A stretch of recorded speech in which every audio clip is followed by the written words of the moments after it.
Breaking. A British Prime Minister just attacked his own king on camera, and what the king did next could break Britain in half. Here's what nobody's telling you. 3 weeks ago, King Charles invited Nigel Farage to Windsor Castle, not for tea, not for photos, for a private 2-hour meeting about Britain's future.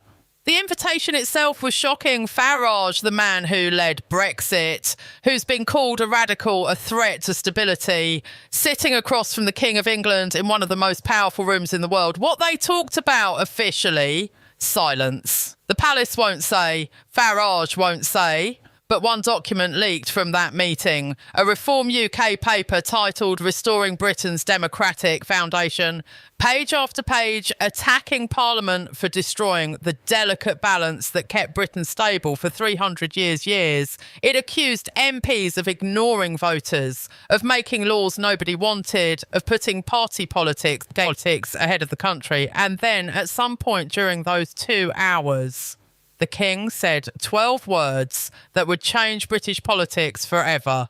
Perhaps it's time for fresh thinking. The current path seems unsustainable.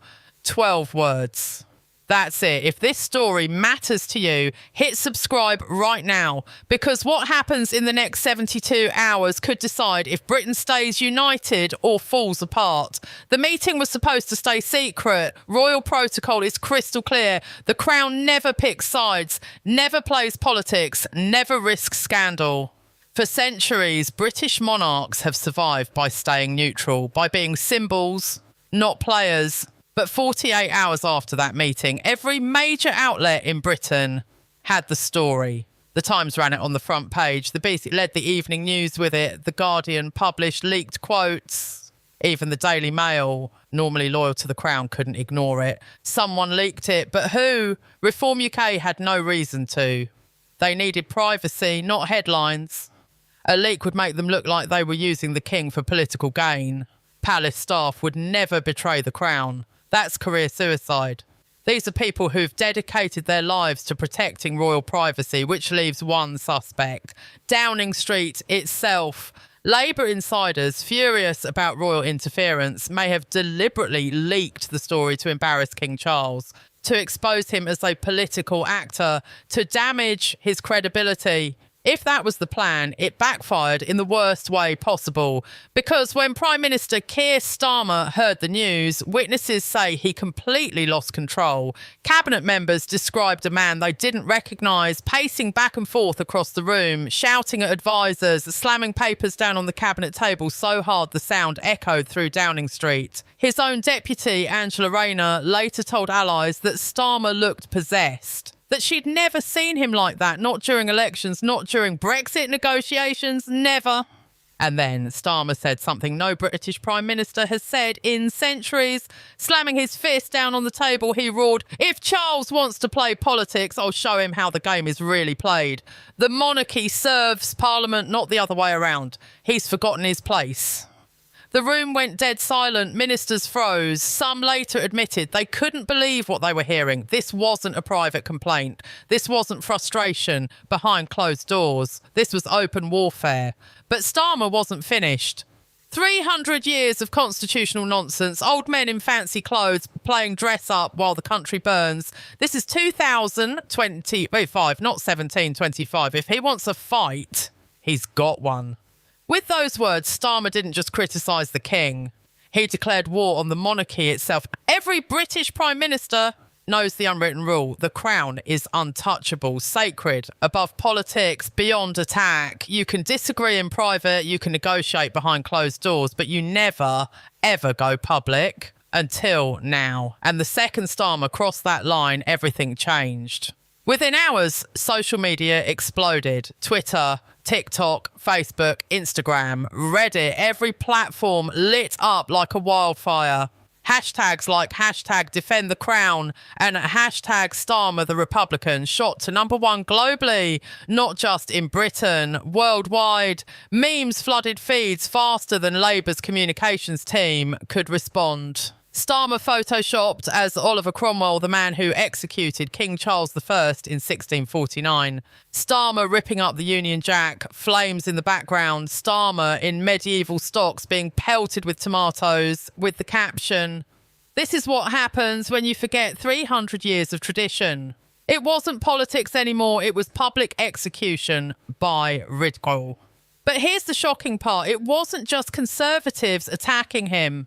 Lifelong Labour voters, people who'd supported the party for decades, turned on Starmer with a fury nobody expected. Margaret Thompson, a 68-year-old retired teacher from Liverpool, posted a shaky TikTok video that captured exactly how millions felt. Sitting in her kitchen, voice trembling, she said, "I voted Labour my entire life. We survived Thatcher. We survived Blair's wars. We survived austerity. But I cannot survive a Labour leader who spits on the crown. This isn't who we are."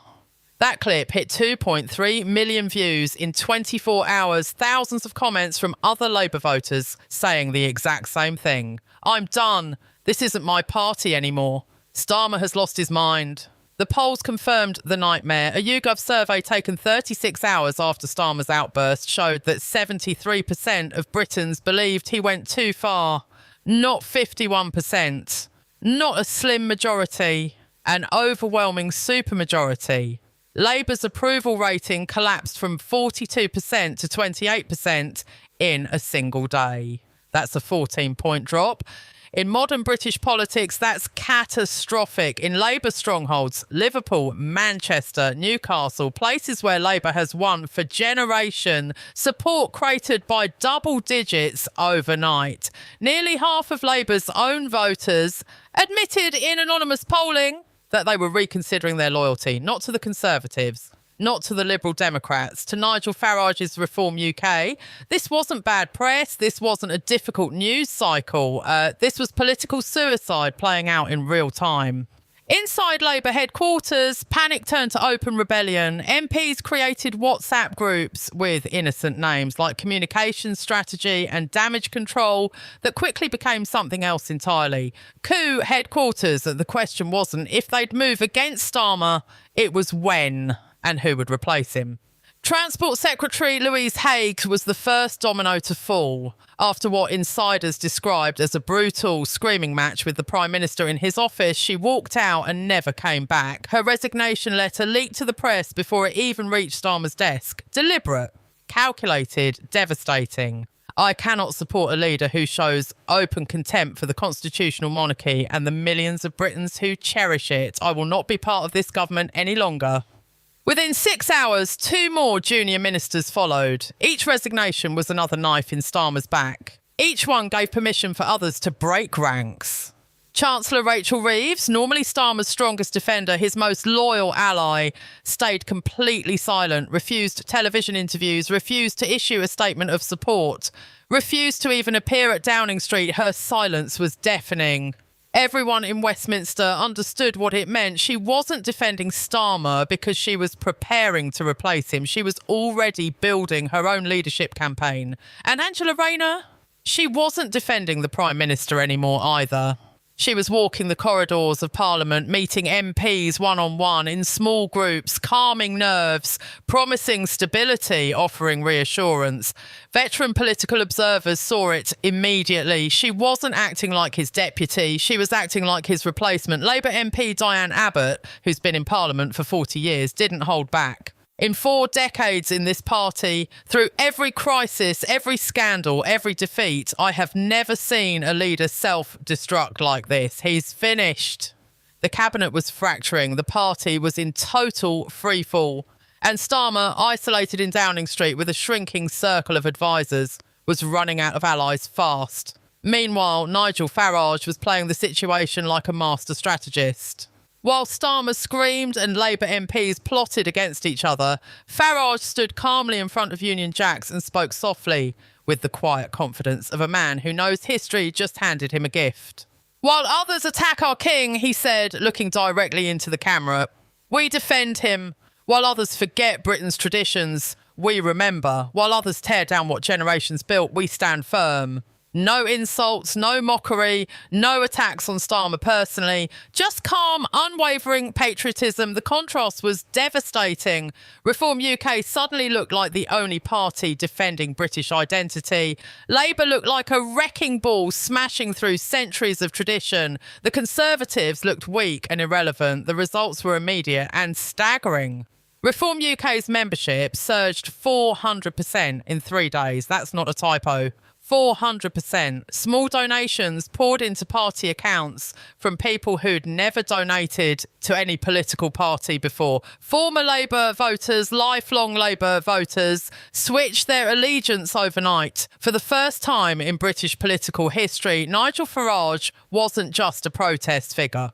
He wasn't just a disruptor, he was a legitimate contender for real power. The polls captured the earthquake. Conservatives at 32%, Labour 26%, Reform UK 24%, a three-way race, a fractured nation, a political crisis nobody saw coming.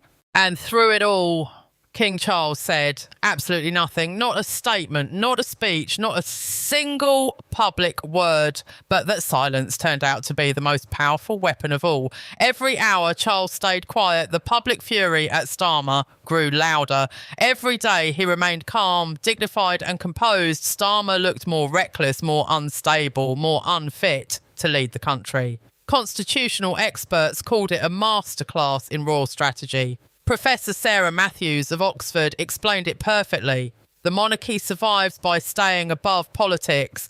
By saying nothing, Charles allows Starmer to destroy himself. Every hour he refuses to respond, the Crown looks dignified and the Prime Minister looks desperate. Palace insiders whispered privately that Charles felt deeply wounded, even betrayed. That the office he had waited his entire life to serve, that he had dedicated 7 decades to preparing for, had been dragged into such ugly, poisonous political theatre. But outwardly, he gave nothing away. No anger, no bitterness, no emotion at all. Just quiet, dignified strength. And that silence made Starmer's tirade look like exactly what it was. An attack on tradition itself, an assault on something millions of Britons hold sacred. Now, Britain stands at an absolute breaking point. Outside Parliament, protesters fill the streets day and night. Some demand Starmer's immediate resignation. Others call for abolishing the monarchy entirely. The two groups occasionally clash, with police forming barriers between them. The nation isn't just divided anymore, it's shattering into pieces. Rumours swirl of emergency royal meetings. Some claim abdication was discussed. Others insist Charles is preparing to use ancient constitutional powers that haven't been invoked in modern times. Could the king actually strike back with real force? Or would that only prove Starmer's point that the monarchy still clings to power it no longer deserves? Inside Westminster, the rebellion against Starmer has reached critical mass. WhatsApp groups that started as simple damage control operations have become full-blown coup headquarters. MPs openly discuss removing him. Names of potential successors get traded like currency. Angela Rayner, Rachel Reeves, Yvette Cooper, West Streeting. Starmer's grip on power isn't just slipping anymore, it's completely gone. He's a dead man walking.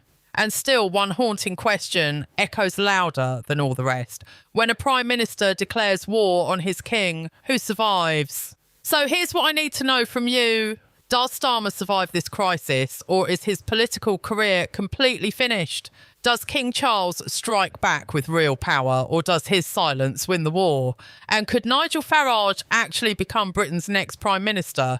Drop your answer in the comments right now. I read every single one, and I want to know what you think happens next. And if you want to see how this constitutional crisis ends, hit that subscribe button, because in 72 hours, one of these 3 men is going to make a move that changes Britain forever.